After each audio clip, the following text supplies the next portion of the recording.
Log date, June 2nd. I'm currently on a riverboat. The air is cold and fresh, a similar coolness to that of ice cubes after you get them out of the fridge and let them thaw a little, if that makes any sense. I think I'd enjoy it if we were a bit more still right now, though. We aren't going very fast, but the rocking's giving me a headache. It was Sylvia's idea to get me out of the house for a little bit. She said that I had looked a little down lately, that I needed some fresh air. It was odd of her, as she never really encourages me to go out. I wouldn't be surprised if he had discussed this outing with her. I've been on here for around 20 minutes now, and I'm not really sure how I feel about it. As I mentioned, this boat's going pretty slowly, which is probably why she picked it. The sound of the water's nice, but the motions of it make my stomach queasy. The sun helps a bit, though. Maybe paying attention to something else other than the rocking of this boat will make me feel a bit better. Let's see, there are quite a few interesting people on board. There's a woman with a big, pink floppy hat and pursed lips that kind of make her look like a rich lady out of a movie. There's a guy in a Hawaiian shirt. It actually looks pretty comfy. I can picture myself wearing it. And closer to me, there's this guy, mostly dressed in Holy shit. That couldn't be. What the hell would he be doing here?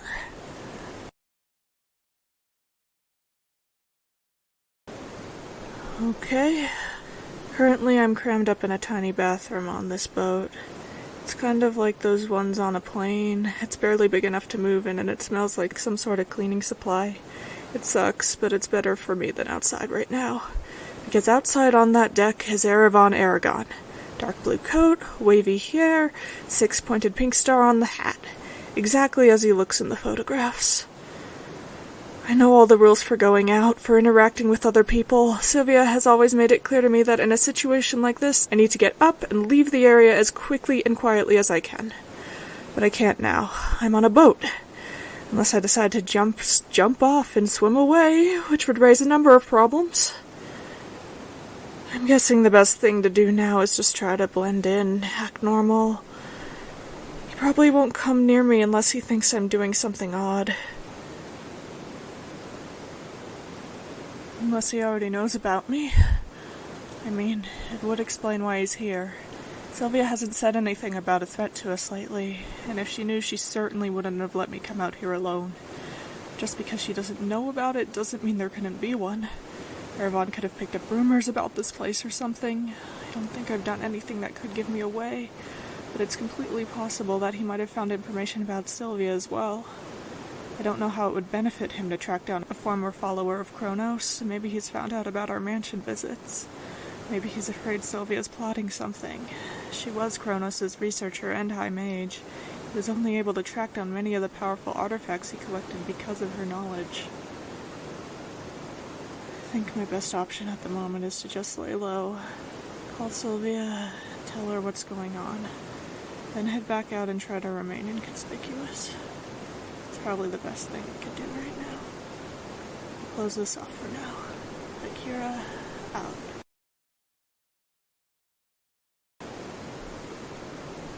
Okay, I'm back. I just got off the phone with Sylvia. I tried to be as quiet as I could on the call. She agreed with my solution. Just keep calm and blend in. It's basically what I've done my entire life, except now I have to do it in front of someone who could end that life. Shouldn't be too difficult, as long as I don't think about it too hard. I just have to stay calm. Okay, I should probably head out of here before I puke. Being shaken around in this box is starting to get to me. Okay, he appears to be gone from this side of the deck now. I'll just try to stay where he isn't. Hopefully recording will help me calm down. Okay, so we're passing around the bend of the river here. You can see the street. There appears to be some kind of coffee shop. I can smell it from here, along with a boutique and a china store. Nothing too interesting. I can see people on scooters, just like the ones in my neighborhood. That guy just sped past that woman. She probably just got a nose full of gasoline. Poor her. I hate it when that happens. Occasionally when I'm out walking, a guy on a scooter will go past me without slowing down and the smell won't come out of my nose for minutes. It It's especially bad when I'm drinking a milkshake. It makes the whole thing taste like gas. Next up is a watch shop, along with some kind of bookstore and furniture place. I used to always love plopping down in chairs in furniture stores when I was little while Sylvia did the shopping. The chairs were always really cozy, like little bits of cloud in the shape of a seat. I haven't been in a furniture place in a while. I wonder if they still have the good chairs. Now we're approaching the Pont Neuf. It's a pretty impressive bridge. The thick columns seem to tower over you when you're on the water. The faces lining the top are really detailed too. I kind of feel like they're staring at me though. Their narrowed eyes looking down upon me as if I was an intruder standing before a great gate it was their task to guard. All of the intricate sculptures and the brickwork they look out from the surface of wouldn't be out of place in some great palace that needed guarding. It's strange to find them on the bridge like this, where they can only be seen from those traveling on the river beneath it. Nausea from the bathroom isn't really going away. I guess the rocking I didn't really notice before is now becoming more prominent. I'll just keep listing off the shops for now. We have the fabric place, an herbal store. Sylvia's asked that I stop at one close to our neighborhood on the way back from the port after this ride. She needs crushed rosemary, and she had me bring some old common stones she found when she was cleaning stuff out to bring and ask if the shop would buy them. I just slipped them in my pockets.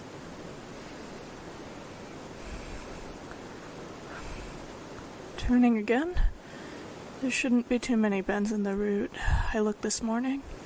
In total, this should be an hour-long riverboat ride, so pretty short.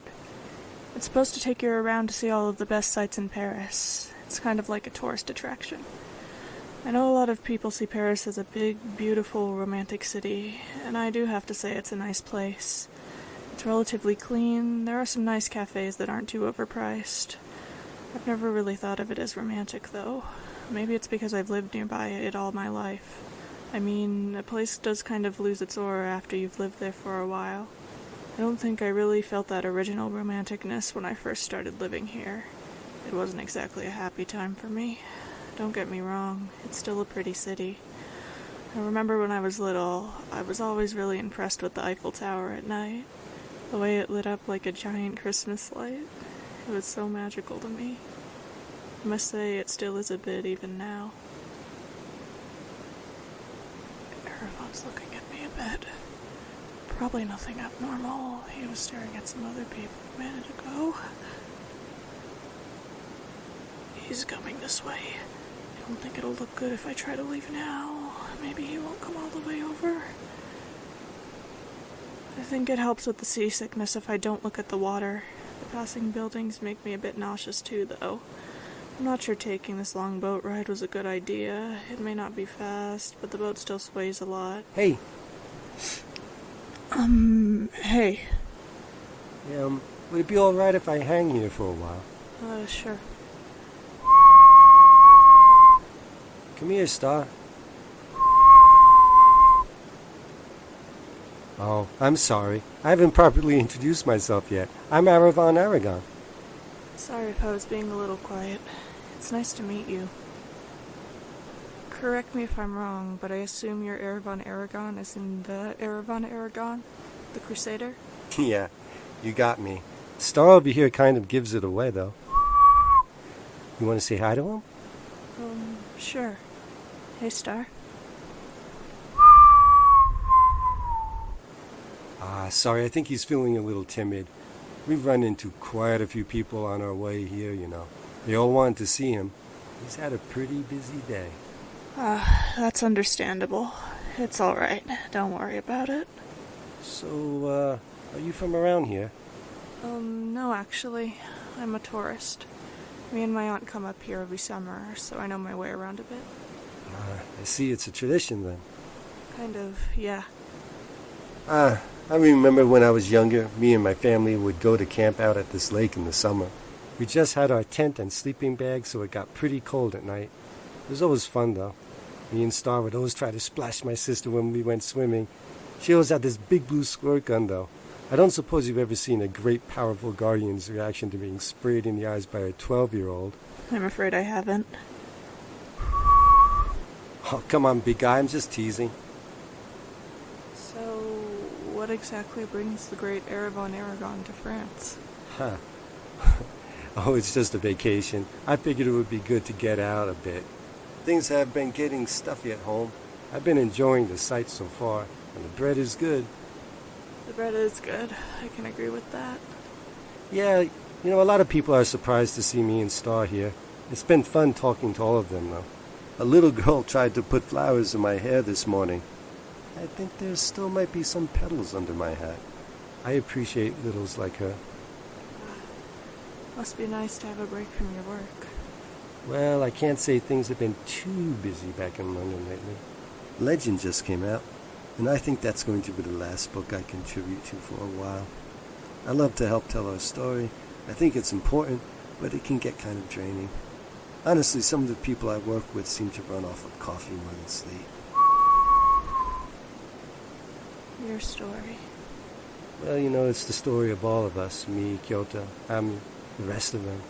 A lot of us Crusaders didn't make it back from that trip, I feel like if I keep telling the story, they live on in a way. Yeah, I get what you're saying. Sorry, I didn't mean to get so somber there. Oh, it's fine, I get it. They were people you cared about. It's natural to want to talk about them. So, you've been here a few times, right? Have you ever eaten at that coffee shop? This one here coming up right around the bend? Maybe. I don't really recognize it. There are a lot of cafes in this town. Well, yeah, the options are plentiful here. I was thinking of maybe getting a new hat from one of the shops. Everything here is so expensive, though. There are some more affordable places. You just have to look for them. There's actually one near the dock where we got on. Marlene's, the one at the street corner. Ah, yes. I remember it. I'll have to check that one out. Thanks. Of course. Well, I'm gonna go grab another soda from my bag. Thanks for chatting with me. It was nice. Of course. Okay, see you around then. See ya.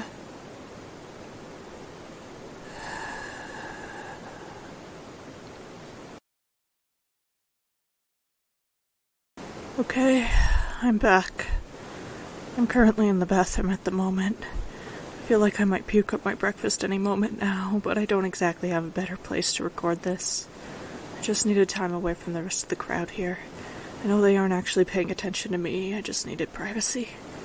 I honestly feel like they're suffocating me, like my lungs are flattening out. I can feel my heart slamming against my chest as if it's about to break through it. I have no idea how to interpret what just happened. I guess I do have ways. That interaction just made no sense to me. Erevan Aragon just walked up to me and started a conversation with me, as if we were old friends. It was surreal. One way to interpret it would be that's just how he is. I've heard he was a friendly guy, but it feels weird how personal he gets with you. Telling me about his childhood, his day, his dead friends. There's no way he told me that unprompted, about the Crusaders being gone. He knows who I am. He could have been interrogating me, asking me where I came from. He wouldn't mention his dead comrades unless he knew who I was. He wanted me to know that he knew. It was a threat. I mean, it didn't sound like a planned conversation, but you don't just talk about things like that to a stranger, about how important those people were to him. I don't know what I'm gonna do. I don't know what the hell I'm gonna... Okay, I have to pull myself together. As soon as I get home, I'll tell Sylvia I have a plan. I have the conversation taped. I can show her and she'll know what to do. We'll pack our bags and leave before they can come and cuff me up and gag me and take me somewhere awful. Oh, sorry. Are you alright? Your face is turning red. It's the boat, the rocking. I just It's don't okay, feel good. it's okay. Star, can you take her in the cabin? Okay, good. Just breathe, okay? It's gonna be alright. I'm gonna be in just a second.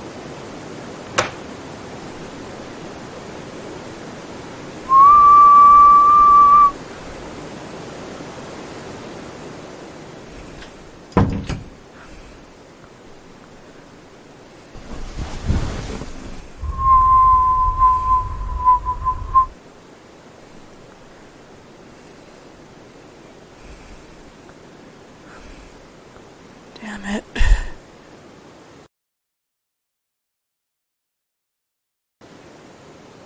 Okay, I'm back. I'm currently sitting in the boat's indoor cabin right now. Caravan and Star are back outside.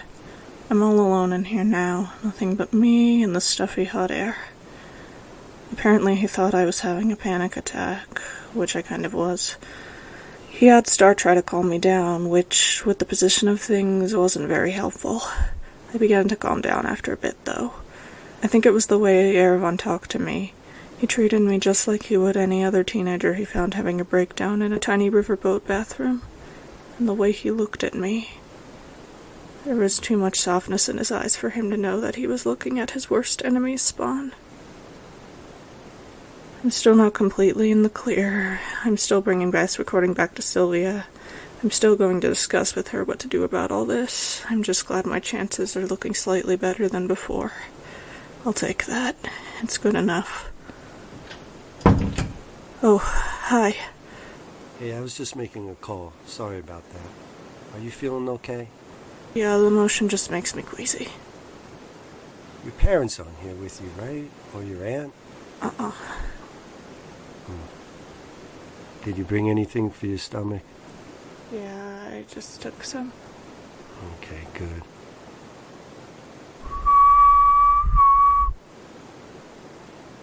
Do you want me to stay here with you? No thanks, I'll be alright. I appreciate the offer, though. Okay. Look, if you need anything, you can come and find me. Or a staff member, okay? Okay. Good. Alright. I'm gonna head outside now. Alright. Thanks for helping me. Of course. I'll see you around. See you around.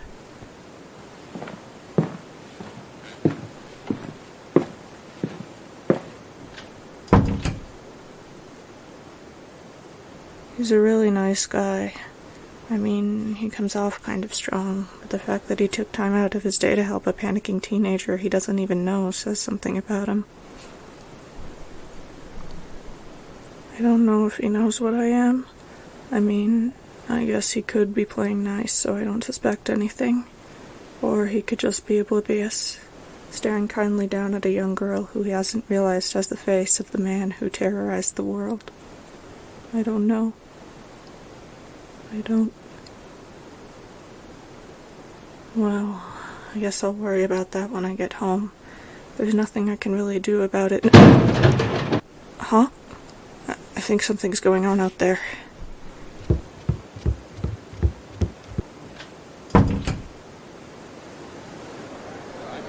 Oh, God.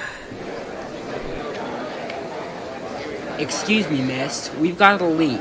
Apparently we've had one for the last half hour now. The hole just opened up big. We're going to have to start evacuating shortly. Please don't panic. Okay, thank you. Damn. When Aragon shows up, the boat starts sinking. I'm gonna have to skip any boat travel the next time I'm offered it. Excuse me, miss. We're going to have to take you this way. You'll be going with the group over there. Okay, thank you.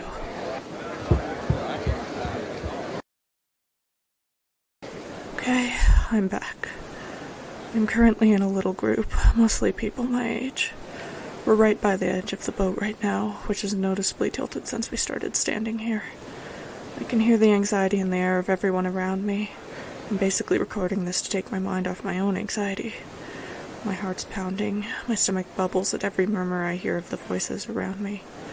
I know we'll probably be safe. They should be somewhat prepared for this kind of thing. I don't want to drown. Being suffocated by heavy, sloshing blackness isn't what I want my last experience to be. The Guardian was just summoned in the water. A big one, with a great long neck, huge flippers, and silvery blue scales. Several people are boarding its back. That's what you do when you run out of lifeboats. Guardians are here to protect us. They've saved thousands of people during historical catastrophes. Several more are probably helping slow the sinking and get passengers off the boat right now. Excuse me, miss. Have you seen a little girl around here with braids and a pink dress? I'm afraid not. Ah. A woman lost one of her children below deck while looking for medical supplies. The husband doesn't know where she is either. Aragon's already gone below deck for her. Isn't it flooded down there? Of course it damn is, and the bastard just ran off before any of us could stop him. Now we've got 2 missing passengers to take care of. Damn. I know he just wants to help, but he's gonna get himself drowned down there.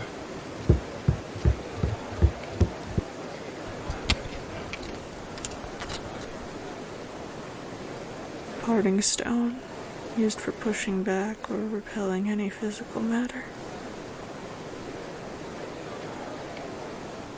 I went down there. Everyone would probably take me in for questioning. Magic isn't common or well looked upon. The fact that I have this would be very suspicious.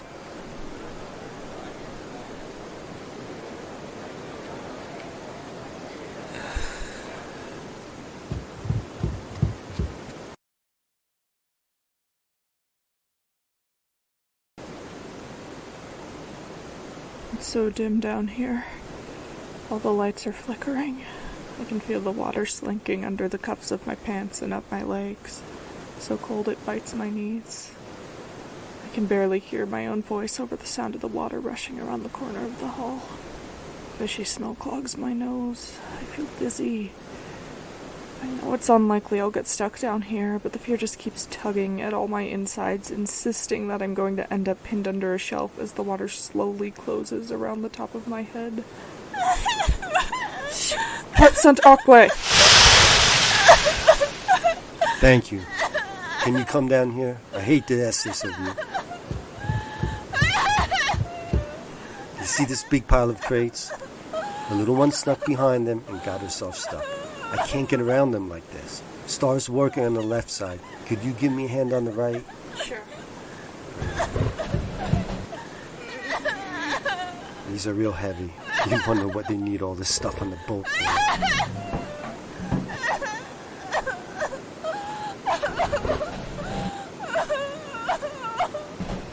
Okay, great job. Come on. I see her. Yep, she got her foot stuck under a loose floorboard. She probably climbed in here because those crates were blocking the water. From what I can see from here, the deck she's standing on is pretty unstable. Could break any second. I'm gonna go down the hall and see if I can pull her out of there. You stay back here. Part the water again if it gets above your ankles. Okay. Hey, little one. It's all right. I'm gonna get you out of there. But you gotta grab my hand, okay? Okay. Here we go. 1, 2, shit. No!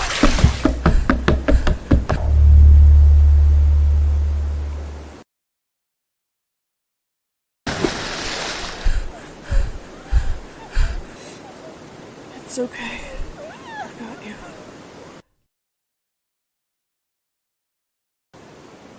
Hey, I'm back. I'm currently sitting on a bench near the river. I don't think I'm ever going on a boat ride again. Not for a while, at least. Everyone who was evacuated from our boat was spawned onto this dock. The cloud of chatter around me sounds relieved. That's understandable, as we all just escaped from drowning. I see the child from the lower deck near the center of the dock. She's cuddled up in her mother's arms, safe and sound, away from the darkness and churning of water that would have consumed her. I know what I did to save her. I summoned him. I didn't even have to say his name. He just came. I could feel him with me as I ran down the hall, as I dunked my head underwater, as I grabbed that little girl and hoisted her up into my arms. I didn't need to call. Everything inside me was screaming loud enough for him to hear that I didn't want her to fall under. I'm glad he came. I'm about to head home. I've just finished being checked over for injuries. I got a few scrapes, and everything's still in my bag. According to the staff, all passengers who boarded this morning are accounted for. Something about that makes my chest warm. It's not every day the world is so kind. It hardly ever is. Well, I'll be heading off. Hey. Oh, hey. Mind if I sit for a minute? Of course not. Hey, thank you for helping today. That little girl and her parents have you to thank for the fact that she's up here with them. Of course. I'm glad I made it in time. Me too. Where did you get that stone? It's been in my family for a while. I'm surprised I even remembered how to use it. There aren't really any active mages in our family anymore. Well, it's lucky you did. I don't know how you did it, catching that little girl. I was sure she had fallen under when the boat shook. Yeah. I guess she didn't, though. Yeah. Your hair was wet. What? When we got back up to the deck, I noticed your hair was wet. It must have gotten soaked while we were below deck. Yeah. I think I noticed because it wasn't sticking up the way it was when I first saw you on deck. You know, in all the huge tufts. Yeah. Have I met you before? No. I mean, if I had met Erevan Aragon before, I'm sure I would have remembered. It's just I swear that something feels familiar about you. Maybe your hair. I don't know a lot of people who wear their hair like that, though. Well, I'm afraid I really don't know. No worries. I'm going to go see if I can give the crew a hand. I want to say how proud of you I am. You saved a human life today. That's something that's worth more than I can express. Thank you.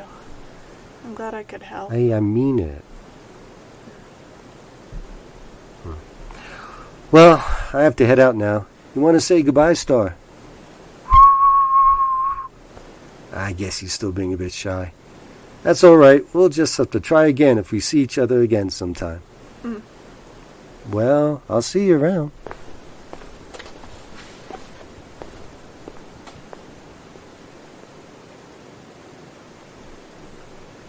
He seemed a little funny at first, but he's a really nice guy.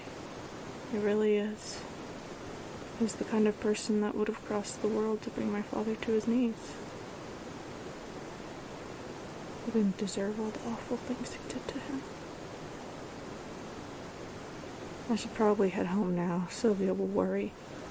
Then we can get this whole mess sorted out. Listen to this tape. See how likely it is he knows. Sylvia will probably have to cast a short ignorance spell on our home, at the very least. At most, we'll be packing up and leaving our house by dawn.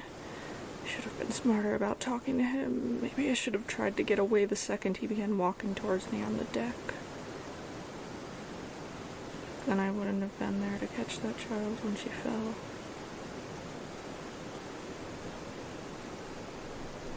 Erevan said he was proud of me. My chest feels so warm when I think about what I did. My head even gets a bit light. I feel like I mattered. Because I chose to risk my capture. That little girl will get to roll around in the grass at the park or skip on the sidewalk holding her mother's hand for one more day. She'll get to feel the sun on her face. Or maybe a butterfly will land on her nose. She'll grow up and make friends. Learn how to do new things like play music or roller skate like that pack of girls I see in the park. She'll summon a guardian. Maybe one day she'll have a child that looks just like her. It will never be enough. It will never be enough to make up for what Kronos took. Thousands of lives like that one he sucked up and swallowed down just to extend his own time on Earth, so for years he could plot until whatever horrible thing he had planned for the world was ready to be unleashed. I feel certain he never regretted it. If the warmth from my one small action is enough to make my head feel so light it may burst, how did he not freeze from the cold of his own mercilessness? I'll log more soon. Akira out.